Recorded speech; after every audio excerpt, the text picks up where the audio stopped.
I am joined by Professor Victor Matheson, Professor of Economics at the College of the Holy Cross in Massachusetts. Professor, thank you so much for joining me. Now, break down the costs of hosting the Olympics. Where is the money most spent when it comes to putting on the Games? The first thing is spending money on general infrastructure. That's things like making sure you have the 70,000 hotel rooms you want for an event like this, having the transportation networks, the airports, the subways that you need for these.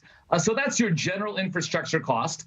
That can go from something pretty close to zero. If you're a city like Los Angeles, which is hosting in 2028, we'll spend almost nothing in that category since it's got everything set. But a city like Sochi that hosted the Winter Olympics spent tens of billions of dollars just on the basic infrastructure. The next big thing you spend money on is your sports-related infrastructure. So making sure you have that velodrome and that swimming facility and that Olympic stadium. And that actually is pretty expensive in most Olympics because most cities don't have things like world-class, swimming facilities or canoe runs and things like this. For example, Tokyo spent $1.4 billion on their new national stadium that, of course, is going to sit empty for their opening and closing ceremonies. And then the last thing you spend money on is the actual operations of the event itself. Things like getting athletes from place to place, housing them, getting them into and out of the country, as well as a huge security cost. Of course, this is a massive security risk, of course, something that I don't need to remind Israel about. And of course, obviously the pandemic cost Japan greatly. How much has this set them back financially? First of all, is they had to delay the games for a year. A lot of their venues were supposed to be temporary venues, which they've now had to upkeep for an additional year. They had things like athlete dormitories that they were planning on selling off that they couldn't sell off. They had expenses related to having to resecure all of their venues that may have already been booked for the further year. So that's expensive. They also had the additional expense of all the testing and all the quarantining of all the athletes. So that's expensive as well. In total, we think that's about $3 billion of additional expenses. And of course, on top of that, you've lost a lot of the revenues, right? So since there's not going to be any fans in the stands for most of the events, that's about $1 billion of ticket sales that have been lost. And of course, you're not getting any of the regular tourism revenue. No international visitors at all, and a very limited number of domestic travelers going to this event as well. Professor, can you explain to us why so many of the major sponsors pulled out of the Olympics? I know the fact that there was no spectators played a huge role, but is it not enough that the Olympics are being televised all around the world?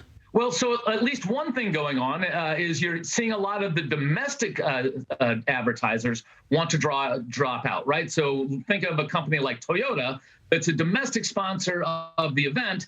The reason you associate with yourselves with something like the Olympics is to have some of that warm glow, right, rub off on you, and you want yourself to be associated with those games. But given how deeply, deeply unpopular the event is in Japan, if you're a domestic sponsor, you do not want to be associated with these games because, again, they're wildly unpopular. And some of this is happening on the international side as well. I think a lot of people around the world are saying, yeah, maybe this is something that shouldn't be happening.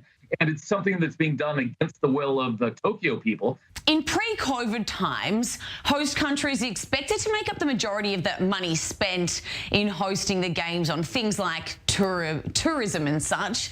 Now, does this actually really happen?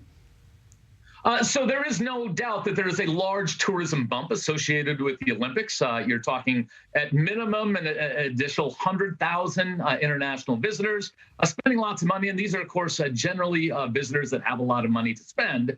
The problem is that, first of all, those visitors may displace your regular visitors. So, for example, London, when they hosted the Olympics, didn't actually experience a particularly large bump in tourism because London is already packed full with as many tourists as they can handle in the summer anyway. So basically, you had sports fans displacing theater fans and arts fans and all the other people who come to London normally.